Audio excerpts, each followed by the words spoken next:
ijwi rye rihebuje ryamuhaye kugira ubwamamare buhebuje yarotaga bimera nk'inzozi zibaye impamo. Gusa kwamamara kwe gushobora kuba ari cyo kintu kibi cyamubayeho.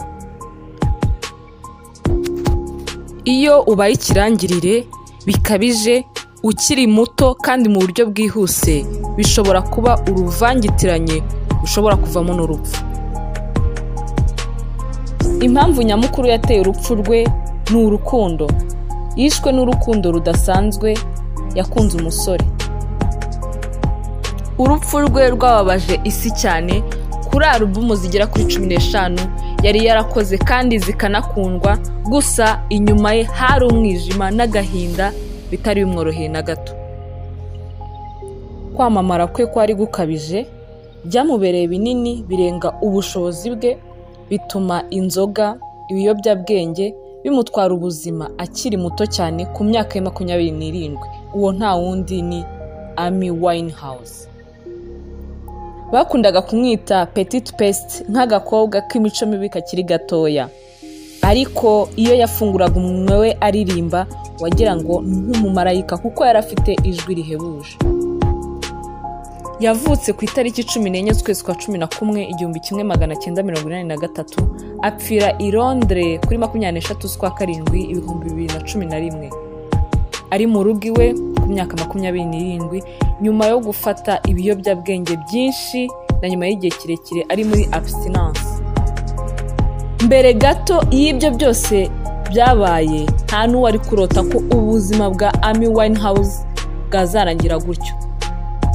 Ukwamamara kwa Amy Winehouse kwarangiye vuba. Benshi bavuze ko byabaye nk'umurabyo. Umwana muto w'umwongerezakazi wari waravukiye mu mujyi wa Londres, ariko mu bwana bwe akaba yarakuze afite ukuntu yigunze cyane.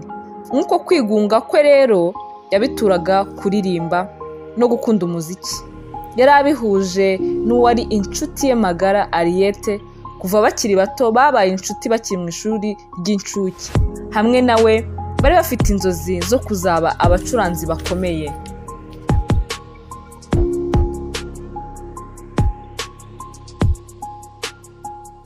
Bakoze agatsinda gato bita Sweet and Sour. Bakundaga kuririmba cyane, bakinspira ku njyana ya rap y'Abanyamerika. Yarimo abakobwa bacurangaga rap. Bo bifuzaga kuba nk'abo bakobwa kuko babonaga ari abakobwa birekuye, baririmba ibyo bishakiye, ndetse binarimo n'ibisa n'ibikojeje isoni. Kuri bo bumvaga ari nk'ubwibohora. Se umubyara yari umushoferi wa taxi, mama we ari umufarmasienne. Amy yakuriye mu isi y'abanyamuzika b'injyana ya jazz kuva kuri nyirakuru wakoranaga cyane na Ronnie Scott, wari umusaxophoniste ukomeye. Iwabo mu muryango, inshuti, abamukikije bose bakundaga injyana ya jazz. Bari barasigiwe na nyirakuru Cynthia, nawe wari umuririmbyi ukomeye cyane. Papa we umubyara yamuteraga imbaraga cyane kuko yamubonagamo impano idasanzwe. Yaje kumwandikisha mu ishuri rya muzika i Londres. Iryo shuri ryigishaga ibijyanye n'ubuhanzi ndetse n'ubugeni. Ahigira byinshi, kubyina no gukina amakinamico. Iryo shuri ryari rihenze cyane, ariko umuryango we wakomeje kumushyigikira. Yaje kuhakura buruse kuko yari umunyeshuri w'umuhanga cyane, ku buryo yanatarutse ishuri rimwe bitewe n'uburyo ubwenge yari afite bwari burenze ibyo bari biteze.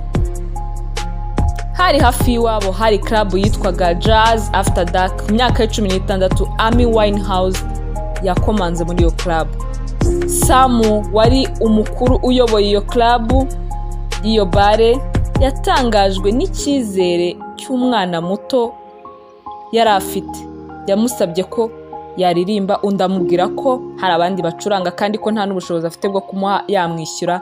Amy aramubwira ati nta kibazo, ngewe ndi buririmbe, n'ubishima uranyishyura kuko kuririmba nibyo nkora kandi ni nabyo bizatuma mbaho. Nuko aramwemerera, atangira kuririmba.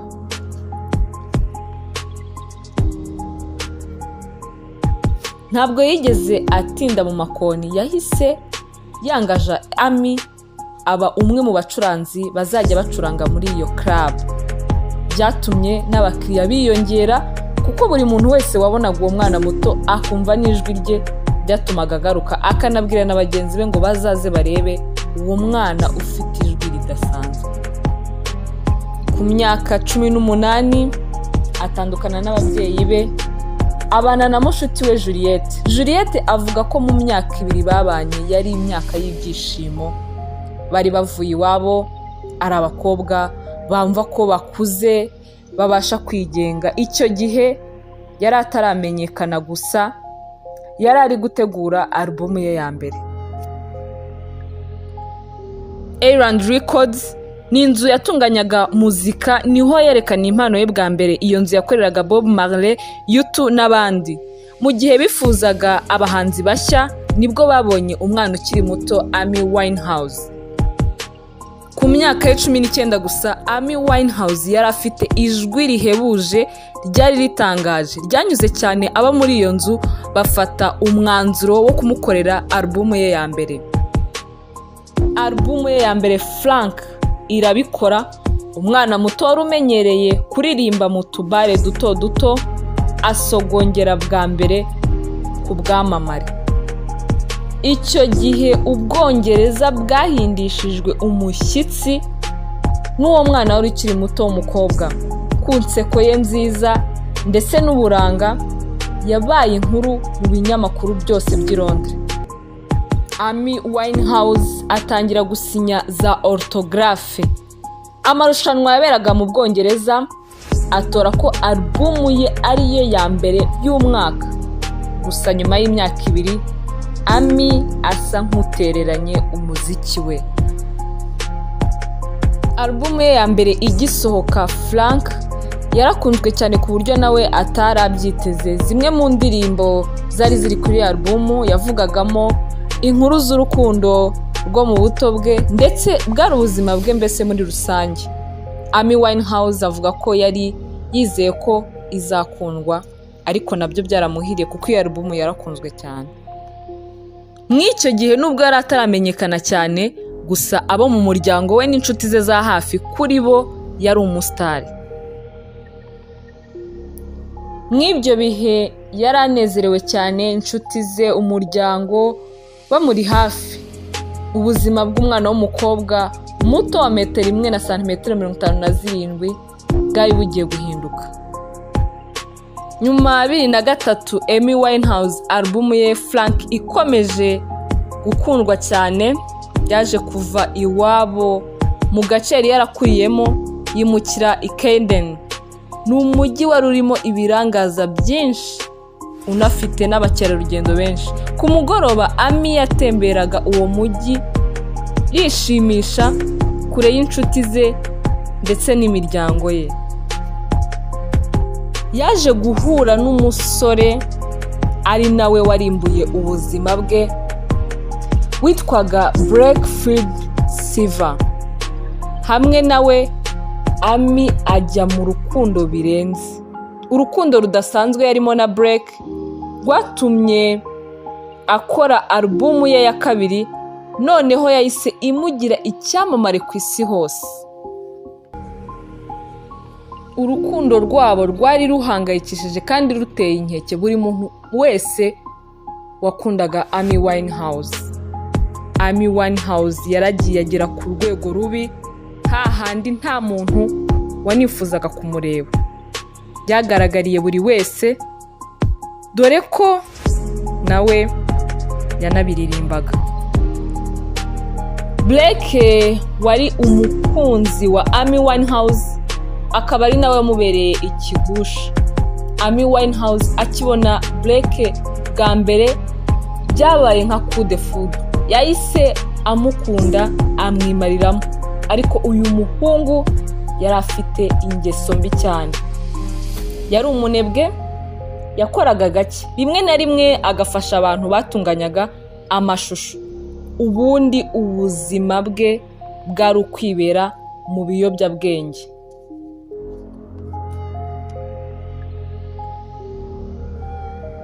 Black we yajyaga yibwirira Amy Winehouse ko atazakomeza gukundana n'umukobwa udafata ku biyobyabwenge, bitewe n'uburyo Amy Winehouse yamukundaga. yakoze ibishoboka byose kugira ngo atabura Blake, harimo no kuba imbata y'ibiyobyabwenge. Amy yatangiye guhinduka aba wundi agahora mu mafete ya buri gihe, atangira kuba umukobwa wigenga, unywa inzoga, itabi, ariko akanabiririmba mu ndirimbo ze. Aba umukobwa udasanzwe muri uwo mujyi wa Caden. Gusa ibyishimo by'urukundo Amy Winehouse yari abonye yari abibayemo neza, ntago byatinze kuko mu mezi make bakundanye uyu musore Blake yaramusize kuko umutima we hari mu ndi. Amy Winehouse mu gahinda kenshi yaratewe no kubura umukunzi we Blake, byaramugoye cyane. Mu gihe cy'imyaka 2 yari amaze adaheruka kwandika, yongeye kwegura ikaramu n'urupapuro, yandika indirimbo y'urukundo iri mu zakunzwe cyane yise Back to Black, kugaruka mu mwijima. Iyo ndirimbo yayandikiye muri club y'umushuti we Sam, ubwo yakundaga kuhicara anywa inzoga yiyibagiza agahinda. Aza kubwira Sam ati, ushobora kumpa ikaramu n'urupapuro kuko ndumva muri nge hari ikintu nkwiye kwandika.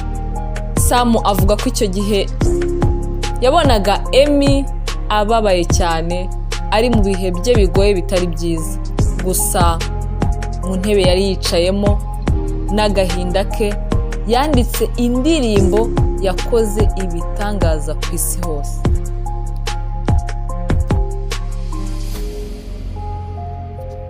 Ku myaka 23 Amy Winehouse yongera kugaragara ku mateleviziyo yose yo mu Bwongereza n'isura nshyashya.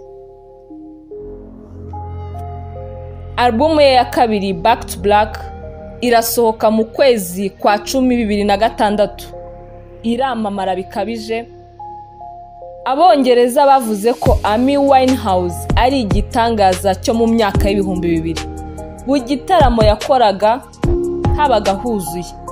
Amy nubwo yarimo gutsinda ku bwa album ye ya kabiri, ariko igikomere cy'urukundo yabuze cyari kigihari. Buri mugoroba ubwo yamaraga kuva ku rubyiniro, nta handi umutima we wabaguri, yatekerezaga Blake.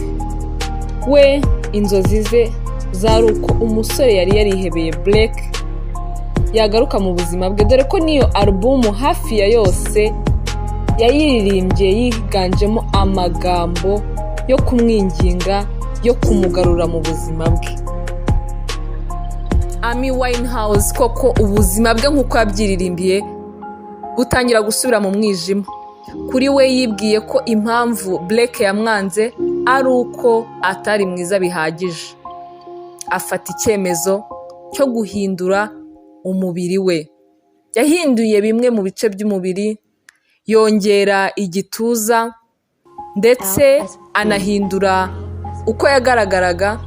Hari umwana w'umusore bari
muto ufite ijwi ridasanzwe.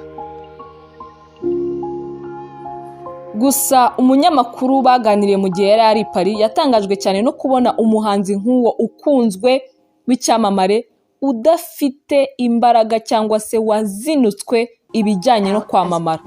Mu kiganiro bagiranye, Amy Winehouse baganiriye byinshi usibye umuziki gusa, kuko Amy Winehouse we yamubwiye ko inzozi ze icyo yishakira mu buzima bwe ari ugukora umuryango, akibyarira we n'umugabo we Blake, akaba umumama wo mu rugo wo guteka gusa, atekera abana be n'umugabo. Avuga ko yishakira no kubyara abana bagera kuri 6. Ibyitwa umuziki no kwamamara wabonaga atakibyitayeho. Icyari kimuraje inshinga ni ukwibyarira.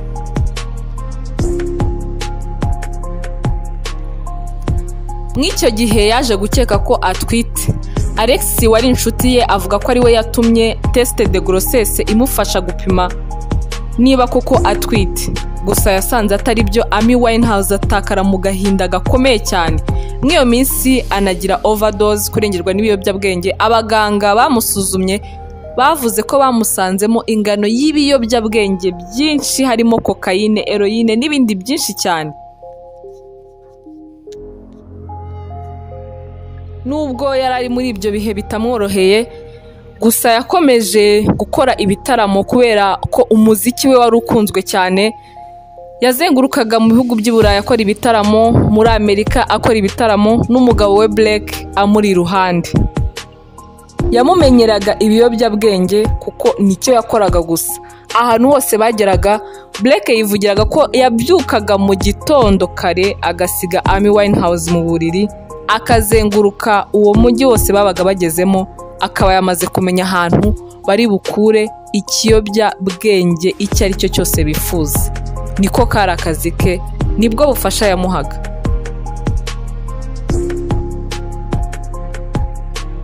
Igihe Amy Winehouse yari yagiye gukorera igitaramo mu gihugu cya Hollande, polisi yabafatanye ibiyobyabwenge. Icyo gihe biranasakuza cyane mu itangazamakuru kuko bamaze iminsi barabafunze. Se wa Amy Winehouse aza gufunguza umukobwa we. Icyo gihe se yagize impungenge cyane, abona ko agomba kubifatira mu maguru mashya ko umukobwa we yaratangiye kumubura mureba. Mu kwezi kwa 11, 2007, polisi zaje gufata umugabo we Blake ubwo bamushinjaga gutanga ruswa ku byaha yari yagaragaweho by'urugomo. Icyo gihe Amy Winehouse we ntiyaranabizi, ariko noneho byatumye ahagarika muzika, ibitaramo na gahunda zose z'umuziki yari afite kugira ngo agume iruhande rw'umukunzi we mu ibyo bihe yari agezemo bitoroshye. Ubuzima bwa Amy Winehouse bwari butangiye kumusiga. Icyo gihe nta kindi yakoraga ni ukujya kugura ibiyobyabwenge. Nta hantu na hamwe bacuruzaga ibiyobyabwenge atarazi uko ajya kubigura, ariko itangazamakuru rimwirukankaho. Buri kintu cyose cy'ubuzima bwe cyari kiri hanze. Ibyo byose byarushagaho kumutesha umutwe, ndetse hari hoteli yigeze kuraramo nabwo aza no kwikomeretsa kuko yayisohotsemo avirirana amaraso bitewe n'inshinge yari yiteye mu maboko. Byari bikabije ku buryo no mu 2009 yajyanywe muri rehab, mu nzu zifasha abantu babaswe. Gusa nyuma y'imyaka 2 babanye, Blake yamwigishije gutangira gufata n'ibindi biyobyabwenge birenze, harimo heroine, kokayine ndetse n'ibindi. Barasangiraga bakumva baranezerewe. Ubwo Blake yaganiraga n'abanyamakuru yavuze ko igihe bari bahuriye muri hoteli bari bamaze iminsi badaherukana, ubwo bari mu rwogero yafashe kuri kokayine anywaho. Hanyuma Amy aramubwira ati, se ushobora kumpa nkanywaho? Amy Winehouse nawe anywaho. Blake avuga ko bishobora kuba yarabikunze kuko kuva ubwo Amy Winehouse yarabaswe.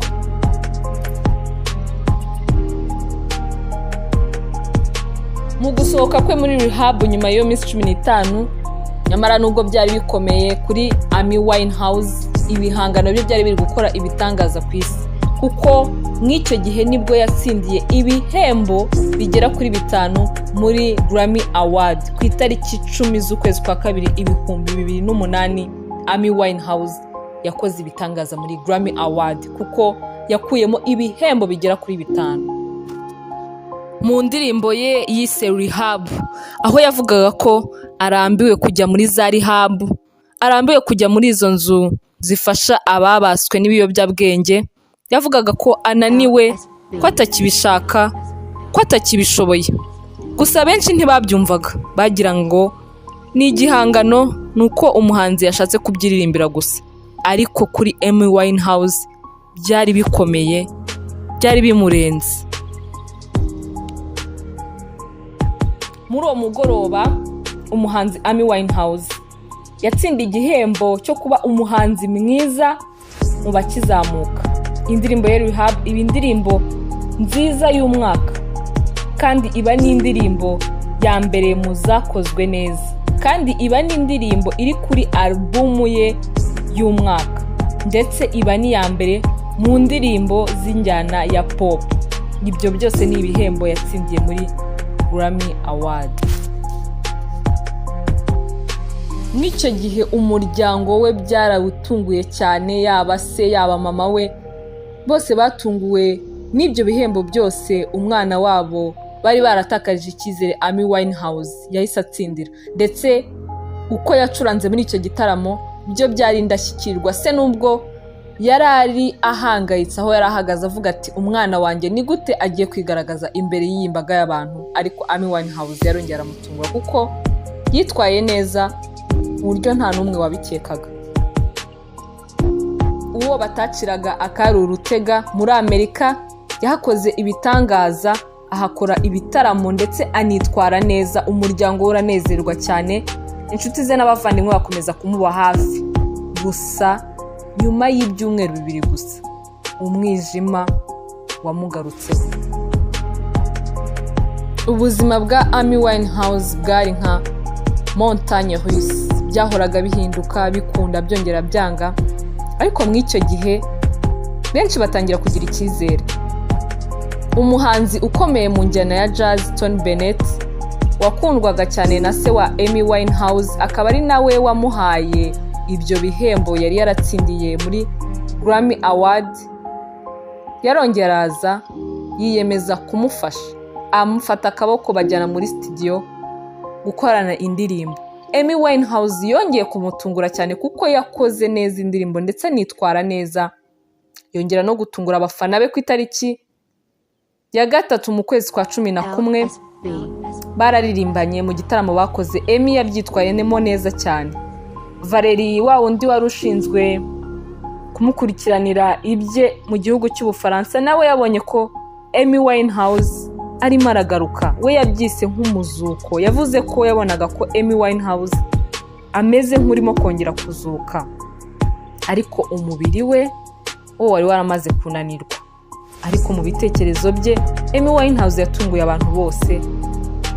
Ibyo yari yararetse gutekereza, inzozi yari yararetse, atangira kuvuga ko abishaka kandi azabishobora. Nk'uko babivuga ngo aho umutindi yanitse n'iriva. Mu gihe gito, nubwo ubuzima bwa Amy n'ubundi butari bumworoheye, umukunzi we Blake yongeye kumukomeretsa, yongera kumusaba gatanya, ibatandukanya burundu. Gusa ku muryango wa Amy Winehouse bamwe barishimye, baranezerwa, baravuga bati wenda ubwo Blake agiye Amy Winehouse yakongera akaba umuntu muzima, akava mu bubata bw'ibiyobyabwenge.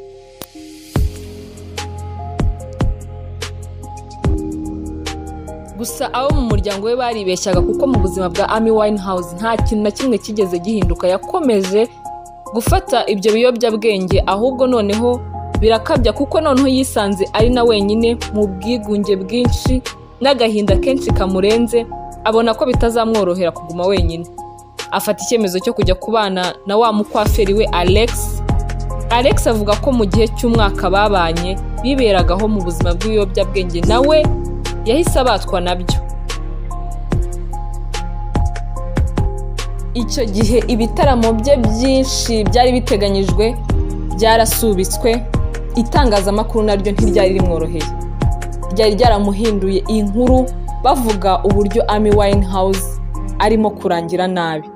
Icyo gihe kuri we byari nko gufungurirwa amarembo ajya ikuzimu. Abapaparazi nabo ntibari bamworoheye icyo gihe. Mu Bwongereza itegeko ryarengeraga ubuzima bwite bwa muntu nta ryari rihari. Bamukurikiraga ahantu hose agiye, bamufotora, ndetse no mu bwogero bwe hari umupaparazi wamufatiyemo amafoto. Amy Winehouse yageze aho birenga ubushobozi bwe, noneho amera nk'umusazi, si ukujya mu biyobyabwenge noneho abyinjiramo neza.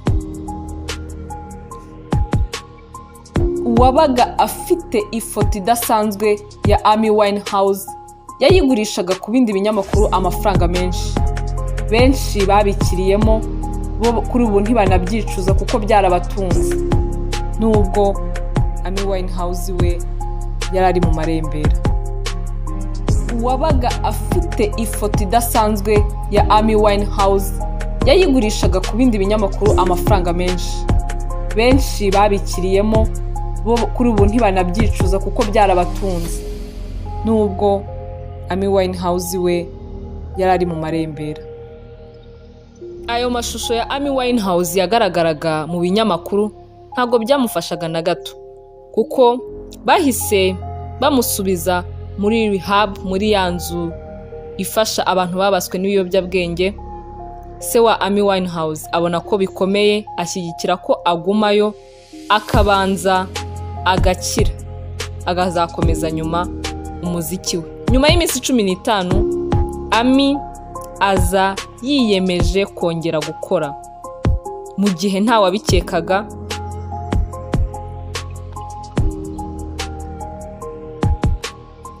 Uko iminsi yagendaga ishira niko byarushagaho kugenda bikomeza kuba bibi ku buzima bwa Amy Winehouse. Amafoto ye ateye agahinda ari muri izo ntege nke z'umubiri yatunze abanyamakuru benshi muri icyo gihe i Londres. Umuryango we n'inshuti ze barongera basubira mu gahinda, babona ko bitazoroha, babona ko byanze ko umukobwa wabo Amy Winehouse ashobora kuba ari mu marembera. Gusa yakomeje kwivuza ajya muri izo nzu za rehab.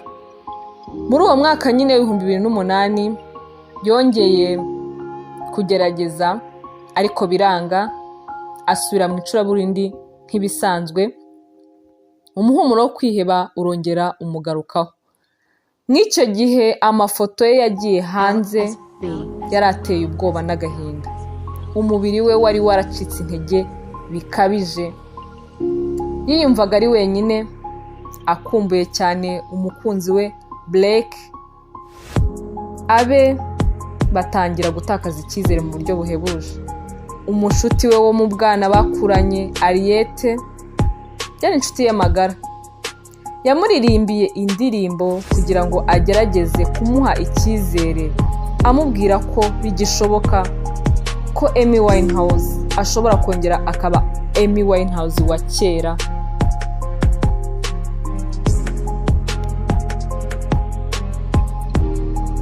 Ariko umushuti we Ariete ntabwo yigeze avunikira ubusa. Iyo ndirimbo yamuririmbiye yakoze ku mutima wa Amy Winehouse. Arongera agerageza kongera kurwanya ububata yari afite, ndetse bisa n'ibigaragara ko yari amaze kubutsinda, nubwo umubiri wari waramaze kunanirwa cyane. Ariko mu mitekerereze ya Amy wumvaga hatangiye kugarukamo icyizere ndetse n'ubushake bwo kongera kuba umuntu muzima. Nyuma y'imyaka 3 ari mu bihe bigoye byatewe no kubatwa n'ibiyobyabwenge, yari ari kugerageza kongera gutabara impano ye. Ibihumbi 20 by'abafana bari babukereye banezerewe kongera kubona icyitegererezo cyabo bakundaga Amy Winehouse. Amy Winehouse wabonaga nta kigomba kumuhagarika, yari yiteguye kujya imbere y'imbaga y'abantu bose kandi ari wenyine. Igihe yazamutse ku rubyiniro mu 2011, Amy yarasigaranye iminsi mike yo kubaho. Umukobwa muto w'i Londres wamamaye ku isi, we kuri we ubuzima bwe bwari mu mwijima. Ku rubyiniro umwe mu bafana be ubwo yari arimo afata amashusho ya telefone ye abona Amy Winehouse atabasha guhagarara neza, yari yaborewe. Ni igitaramo cyabaye kibi kuva yatangira ubuzima bwe nk'umuhanzi. Yananiwe gukomeza kuririmba, Amy amara nk'iminota 30 ahagaze gusa. Yongeye kugerageza kuririmba indirimbo ye iri mu zakunzwe cyane, Back to Black. Abafana bagerageza kumufasha baririmbana nawe. Iyo ndirimbo Back to Black yasubije Amy inyuma, yibuka n'ibikomere bye byo mu bwana, aho se yigeze gusiga nyina ajya kwibanira n'uwari incorekeye, bituma ubuzima bwa Amy bugorana kuko yabaga hirya no hino, akajya kuba kwa nyirakuru cyangwa se kwa nyina mu gihe bibaye ngombwa. Icyo gihe yatakarije icyizere yari afitiye abagabo, abona ko abagabo bose atari abantu bo kwizerwa. Yarakomerekejwe n'abagabo babiri yari yarakunze mu buzima bwe, harimo se umubyara wari waramukomerekeje mu bwana bwe, ndetse na Blake yari yarihebeye ariko akamusiga.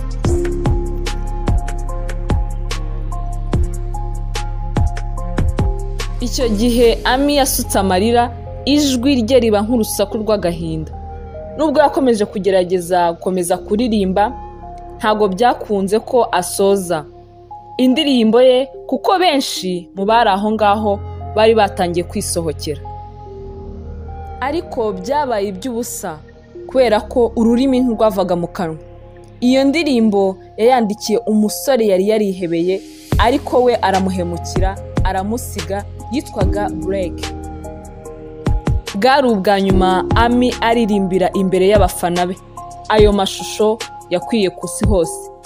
Igihe Alex yabibonye, wari umukwaferi we ndetse akaba n'inshuti ye, yarahahamutse. Gusa ntago byakomeje koroha, kuko muri iki gihe uwitwaga Valerie wari ushinzwe kumukurikiranira ndetse no kumutegurira ibitaramo i Paris, avuga ko byamugoye cyane kuko yabonaga ko Amy ameze nk'utazi ibyo arimo, kuko ntawari ukimwizera.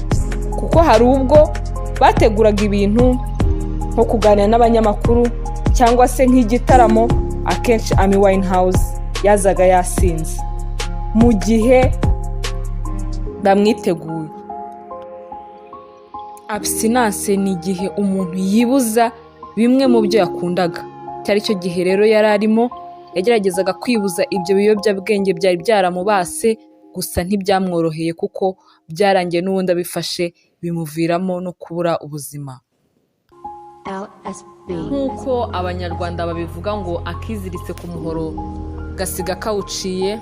Nubwo Amy Winehouse yari atangiye gutanga icyizere ku bafana be, umuryango ndetse n'inshuti, ariko nyuma y'amezi 4 gusa, itariki 23 z'ukwezi kwa karindwi 2011, bamusanze mu nzu yabagamo i Londres yitabye Imana. Abaganga bavuze ko mu maraso ye basanzemo ibiyobyabwenge byinshi, harimo kokayine, heroine, ndetse mu biganza bye harimo ikirahure yari yamaze cy'inzoga ya vodka na laptop yari akikiye. Umutima wa Amy Winehouse wari unaniwe cyane, uhagarara gutera ku myaka 27 gusa.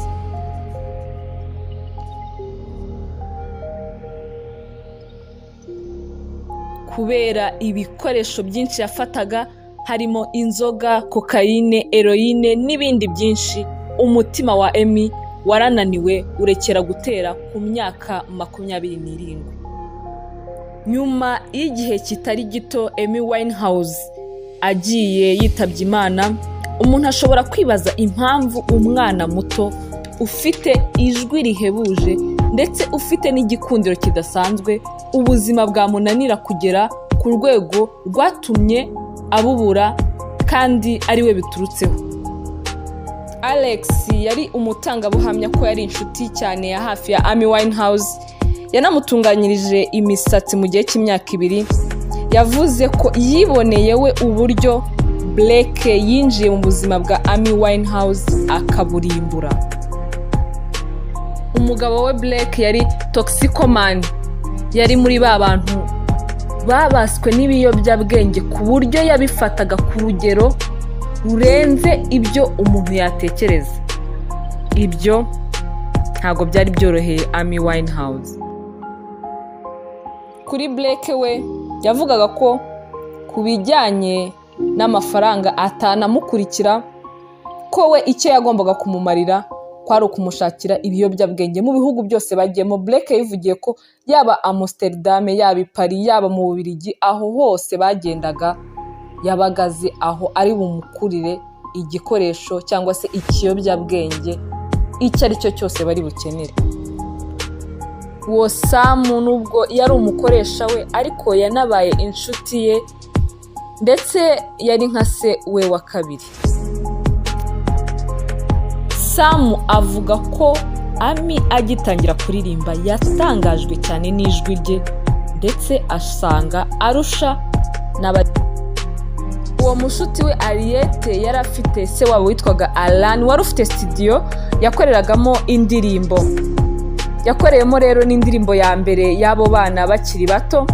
Alan avuga ko nubwo bari bakiri bato, igihe cyose yakandaga buto yasangaga biteguye.